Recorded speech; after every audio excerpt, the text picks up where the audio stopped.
teachers and parents are all telling us, well, you should have thought about that weeks before and studied.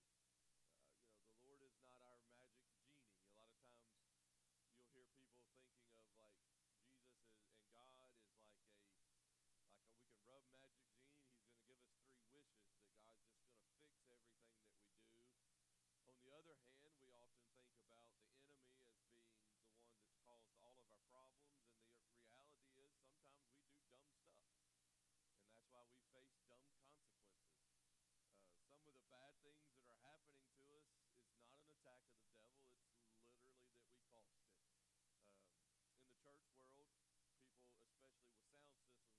in the church world, people, especially with sound systems, talk about, man, the devil's in our sound system today. Sometimes it's because your sound system is really antique and outdated and it just doesn't work. Sometimes it's squirrels or rats that get in the wires.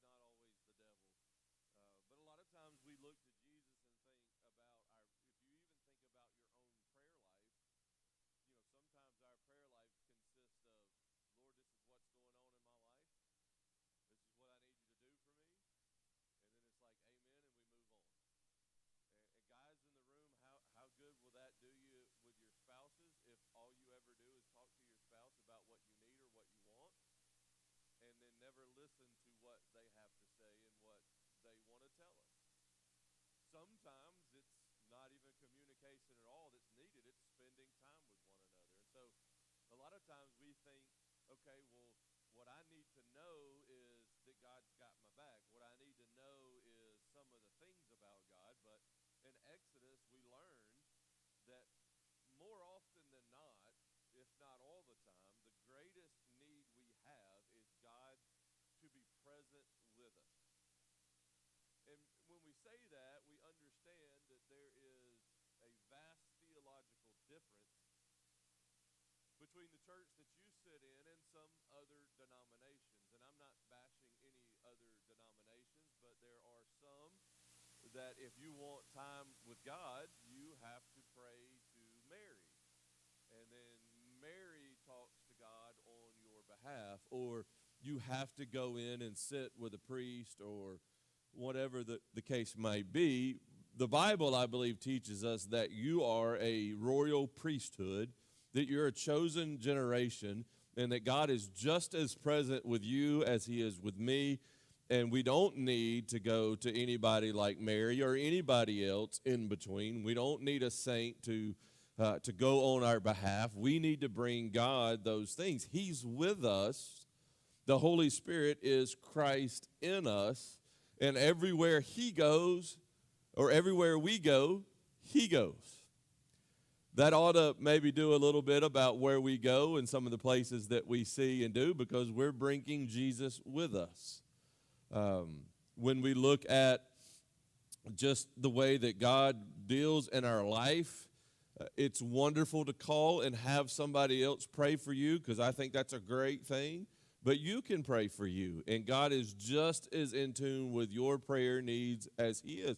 And so there is nothing magical, and you've heard me say this before, about walking into a church building. Just walking into the church building will not fix your sins. Just singing a song will not necessarily mean that you are worshiping him. God is present with us, and because he is present with us, he wants to get to know us. And for me, that is a life-changing reality. You can think of all your favorites in any genre of anything that you want.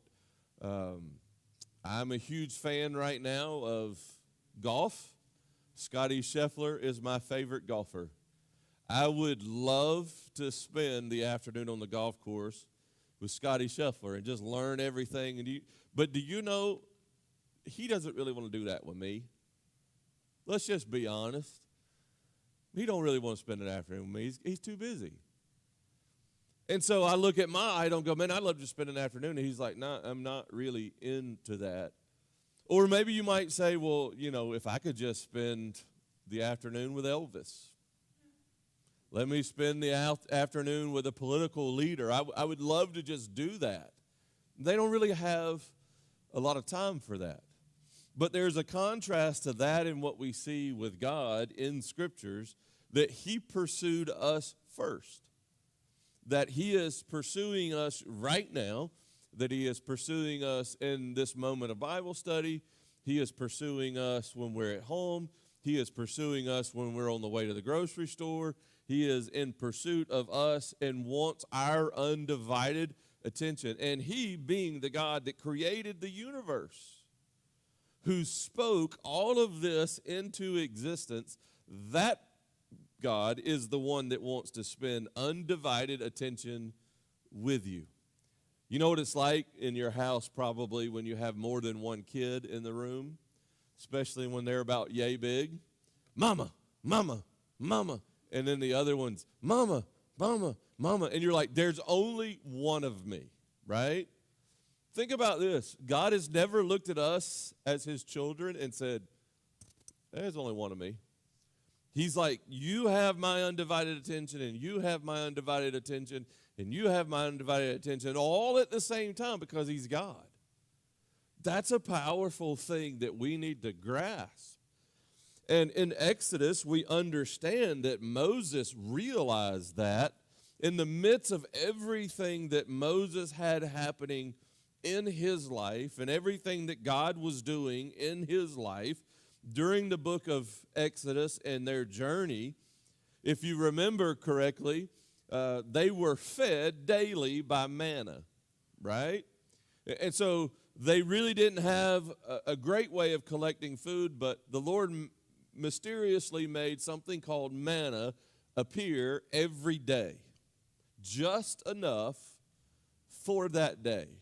And he filled and provided that need.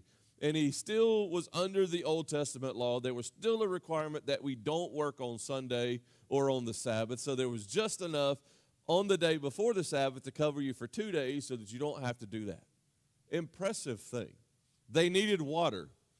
They were wandering the desert. Water is not readily accessible in the desert. And so God tells Moses, hey, you see that rock? Strike that rock. I don't know anything that's more of a definition of dry than a rock. So he strikes the rock and water rushes out, enough for millions of people, and it never runs dry. And so God provides and meets a need again. And then they were traveling at night. And so there's a pillar of fire that just happens to be right with them everywhere they go and guides their steps at night. I don't know about you, but desert sounds like snake territory. I'd like to see where I'm walking. And the Lord provides a need. See, so many times we see this pattern where for us, God is a need provider. He is somebody that we come to about what he can do for us and how he can serve us. And in the midst of all of that, Moses has this encounter that's described in verse 12 where all of this is happening, and Moses gets this great opportunity. He says in verse 12 that Moses said to the Lord, look, you have told me, lead this people up, but you have not let me know whom you will send with me. You said, I know you by name, and you have also found favor with me. Now, if I have indeed found favor with you, please teach me your ways, and I will know you so that I may find favor with you. Now consider that this nation is your people. And he replied, my presence will go with you, and I will give you rest. And if your presence does not go, Moses responded to him, don't make us go up from here. How will it be known that I and your people have found favor with you unless you go with us? I and your people will be distinguished by this from all the other people on the face of the earth. And the Lord answers Moses, I will do this very thing you have asked. For you have found favor with me, and I know you by name. And Moses says to him, please let me see your glory. He said, I will cause all my goodness to pass in front of you, and I will proclaim the name the Lord before you. I will be gracious to whom I will be gracious, and I will have compassion on whom I will have compassion. But he added, you cannot see my face. For humans cannot see me and live. The Lord said, here's a place near me. You are to stand on the rock, and when my glory passes by, I will put you in the crevice of the rock and cover you with my hand until I have passed by. Then I will take my hand away, and you will see my back, but my face will not be seen.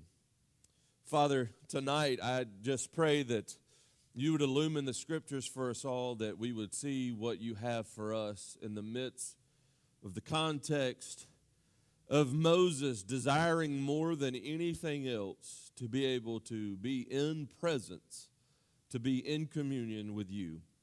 We ask these things in your name. Amen. Let me point out a couple of things in here that I think is really important, that are my takeaways from the text. And number one, as we sort of alluded to before, God's presence is our greatest priority. Now, I know we all have prayer requests and we have needs that need to be met, and we want all of these things to occur in our life, but God's presence is our highest priority. Look there in between verses like 12 and 14, and he says, teach me your ways. Like, teach me, God, the way you do things, the way you're up to it, because if you will teach me that, then I will know you. So God is already wanting to share his presence with us, and Moses does not ask for strategy. He doesn't ask for this wild strategy to make this miracle occur. In fact, if you want a good read tonight, go home and Google search the Quartermaster General of the Army's report on the Exodus out of Egypt. And he describes for you what it would take logistically for that exodus to occur. It's amazingly impressive. It is mind-blowing what Jesus accomplished in that, but Moses has an opportunity, and his main priority is not the strategy of how to make it happen. Is it that Moses really just understood that this thing ain't supposed to happen like this? But yet he's trusting God in the middle of it. So he doesn't ask for strategy. He doesn't ask for protection. How many times have we prayed, God, put your angels around me or my family or whatever it is? He doesn't ask for that. Moses doesn't ask for success. He just asks for God himself. He's like, I want you there. If you're there, all the other things will be taken care of. If you're present with me, if you're in this, then I don't have to worry about all the other things. I just need you, and I just want you. What if our prayer life changed to where we didn't spend as often asking God to do something for us, or give us our wishes, or make our plans successful? We just said, God, if you'll just show up and be present with me and be present with us, that's all I ask for. That's all I want. It's all I even need. He says, the Hebrew there in that phrase, teach me your ways, is a word that means teach me God's character. Teach me the character of God, his patterns, and his purposes. Have you ever heard, for example, that it is wrong to lie? I bet you've heard that. Why is it wrong to lie? Why is it wrong to lie? It's a sin. He's right. Why is it a sin? Because God said so. Okay. Keep going. Why is it wrong to lie? It absolutely. We're right. We're almost there. I mean, that is right. That's right. The whole thing's right. But what does Jesus say about himself? I am the truth. And so any kind of lie is wrong because it's against the person of God. And so part of we understanding what lying is or what it is not is that we understand that Jesus says, I am truth. And so we get to know that about him. When we understand God's character and his presence with us, the more we decide we want to be like that. You've seen the illustration often that a lot of we will do this with a lot of teenagers, and we'll put somebody up on a pedestal and we'll try to pull that person off the pedestal. It's really easy to do. It's quite hard on the opposite to pull that other person up onto the pedestal. And so we develop the saying, you are what you're around. You lie with dogs, you'll wake up with fleas. And so we talk about the people that we choose as our friends define our character. And what Moses is understanding is he's asking for God's presence himself. And the more he is present with God, the more his character, if the Lord teaches him that, will be transformed into who God is. And see, here's the thing. We'll spend a lot of time with people who teach us about God. We'll even say, well, lying is wrong because the Bible says it's wrong, and that's true. But we'll spend all this time trying to learn about the Bible when we need the presence of God first. And so God responds to Moses and says, my presence will go with you. Now that's life-changing. I don't know about you, but I saw this meme the other day that said, y'all pray for me, I got to go to Walmart. Like, we can't go to Walmart without Jesus kind of thing.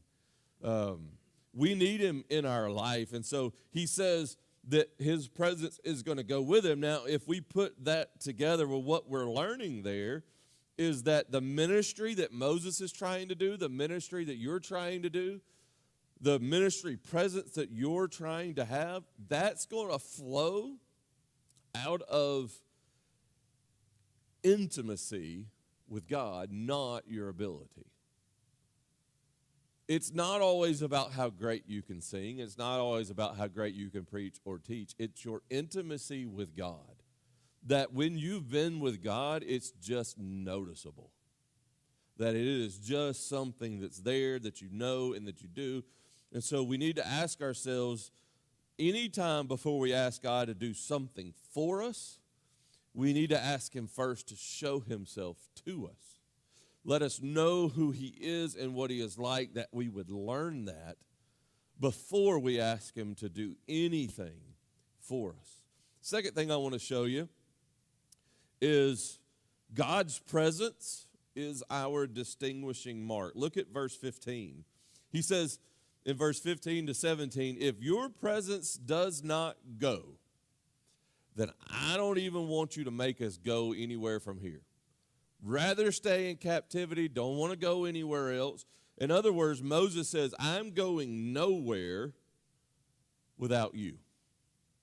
I am going nowhere without God. Now, literally, the word there for presence is a word that means face. We understand because he lets us know that, look, you can't see my face. Humans cannot see my face. And so we understand that we need then the personal nearness of God. And so Moses argues in these couple of verses that God's presence is what sets Israel apart from every other nation. God's presence. I think it's still true for our day today. You're going to know who's close to God and who isn't. You'll know who's spent genuine time in prayer and who hasn't. If America really wants to be the nation that we want it to be, it's going to be that we're going to require the presence of God. And we've done everything we can do possibly to push him out. And now we reap the consequences that we sowed. We asked God to leave our schools many years ago, and now look. We asked God to leave our political system years and years ago. That's where we're at. We need his presence in that. We need his presence for that. Now, identity, what we're learning here, is not found in land. See, a lot of people think, oh, it's just the land, and the land has something to do with it, but the identity was God's presence with them, not just the land that they were in. It definitely wasn't just the law or even the leadership of Moses. It's found in God's nearness, when God is close. We need leaders that ask God to be close, that have God close. And I know there are a lot of great ways that even churches nowadays are revamping their strategies for ministry. And we have programs everywhere. But what we really need is God to show up in the presence and in our worship. The thing that people ask all the time, like, what has your church done to grow? And I think there's a lot of things that we've done, like opening a food pantry and increasing our ministries and doing those things. But like, I really feel like literally on a Sunday morning, we just expect God to show up. And God, if you don't do it, we're lost. And so I don't want to be in anything new and any new place, God, unless you're there. I don't want to have to be like innovative, and you watch these services that have like hip-hop teams that open the service, or open the service with an Aerosmith song, or whatever the case may be. I mean, it sounds cool and all, but this isn't a movie theater. And we're here to worship God. On the other hand, sometimes there are some churches that'll get so in tune with traditions and the worship of traditions that they miss Jesus altogether too. Like, we can sing a song about God until we're blue in the face, but until we sing it to him, we're missing it. We can learn about Jesus. You can have a seminary degree and know everything there is to be about theology and everything else and miss Jesus. Because he desires for our presence and a nearness to be with him, so we can have all the programs, we can have all the buildings, we can do all the activity, but if we don't have Jesus showing up, it's not happening. Do you remember Isaiah in chapter 6? He says that it was in the year that King Uzziah died. So he remembers the occasion that he goes into this worship service. And he doesn't tell us if it was a contemporary worship service or a traditional worship service. He didn't tell us what the sermon was or anything else. He just kind of gives us this idea that this is in the year that King Uzziah died. In other words, he had been focusing on the king and what the king was going to do. And King Uzziah died, and so all of a sudden he goes into worship for once, and he wasn't focused on what his neighbor was wearing. And he wasn't focused on whether or not the style was his style. And if the air conditioning was too hot or too cold. He didn't focus on any of those other things. He just now has the opportunity, he says, that I saw the Lord high and lifted up. Like, what if you came into church and you could walk away later and you don't remember anything anybody wore, anything anybody said? You just remember, man, I saw the Lord. By the way, for those that are totally against anything contemporary, it did say that the room was filled with smoke. So, I mean, if you're totally against smoke machines, it was so loud and it was so deep, the sound, that the foundations of the doorpost shook. That's getting down in worship. You can do that too, any kind of ways. But in that, evidently and very clearly, the gospel was preached, because Isaiah's first comment was not, wow, worship was awesome today. The first comment was not, wow, I love that sermon, or, man, that's my kind of music. Isaiah's first thought was, whoa, I am a man of unclean lips, and I come from a people of unclean lips. His first thing was like, ow. And see, many times we get this idea that to be present with the Lord means it was all fun. More often than not, being present with the Lord hurts a bit. And we realize that in light of his holiness, we are not. But the angels in the presence in that room knew exactly what Jesus was all about, because they didn't have to say, hey, Jesus, should we forgive him? They just knew this is what Jesus does. Jesus is in the forgiveness, and he is in the restoring grace and mercy. And to symbolize that, they go and take tongues with coals from the fire and touch it to his lips. That's got to be a little painful if you take it literally. And as far as I know, all I know is to take it literally, because if Jesus said it, I believe it, and that settles it. But we understand that like the angels knew exactly who Jesus is. We ought to be the type of people who learn that too, because if we don't have his presence, we have nothing. Then the latter part of that talks about that his presence is the deepest satisfaction we can get. So like we look for satisfaction in all kinds of areas. We look for it in like, I'm going to be really satisfied with God if he gets me out of this. I'm going to be really satisfied with God if he answers this prayer request. But think about Moses. He has seen the miracles. He has seen the plagues. He has seen the manna. He has seen the Red Sea. And yet he does not want more miracle. He wants more of God. Do we want more of the effects of it, or do we just want more of God?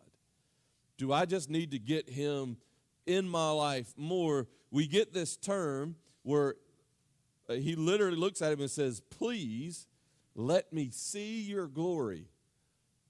He didn't say, please do a miracle. Please give me a nicer tent. Please give me better sheep or goats or whatever the case may be. Give me better followers. Give us an easier route. He just says, let me see your glory. Now that term there in the Hebrew means the weight, the substance, the radiance, all of God's essence. And what does God do? God reveals his goodness and his name. But he says, you can't see my face. He protects Moses from the overwhelming holiness of the matter.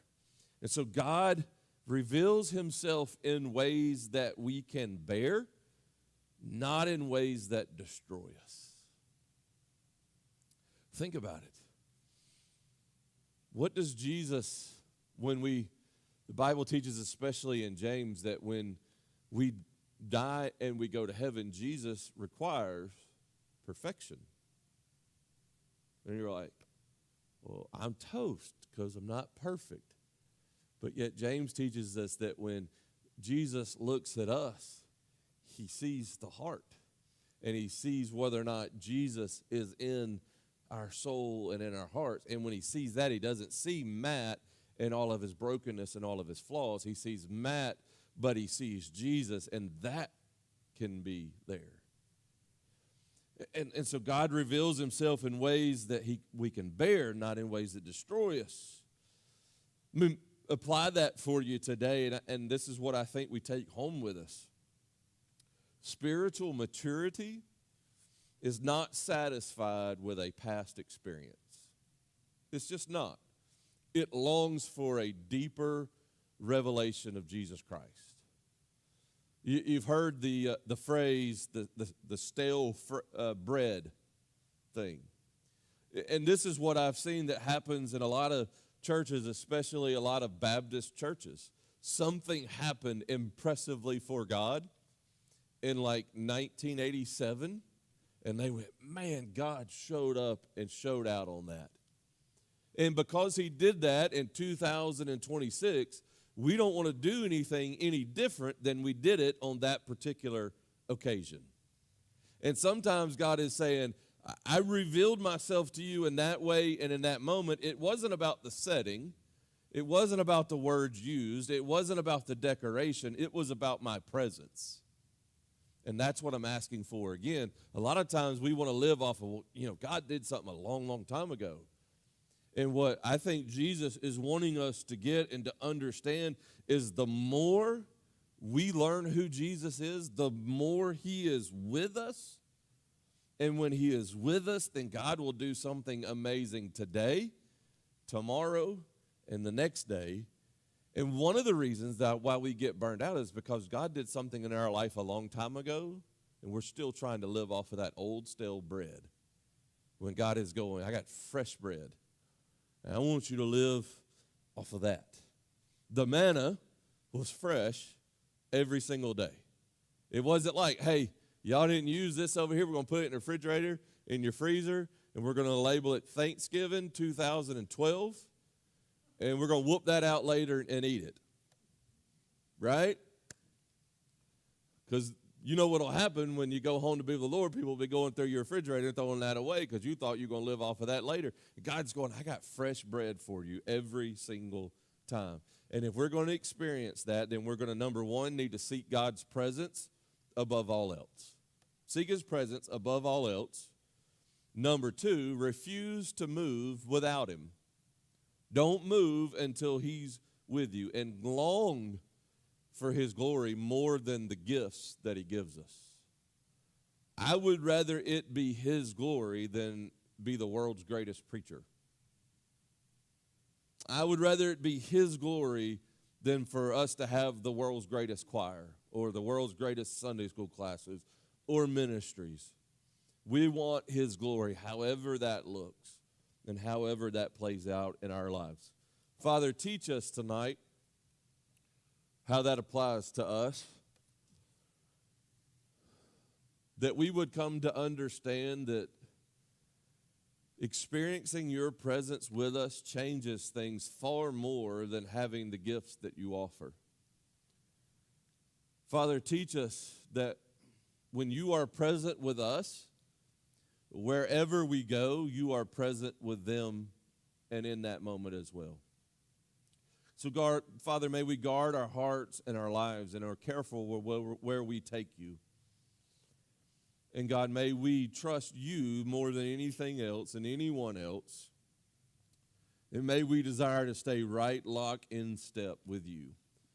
And for these requests tonight that we've already prayed for, God, we don't need our will to be done. We don't need our way to be done. God, we just need your presence in each one because we know when you're there, your will and your way will be done. We ask it in your name.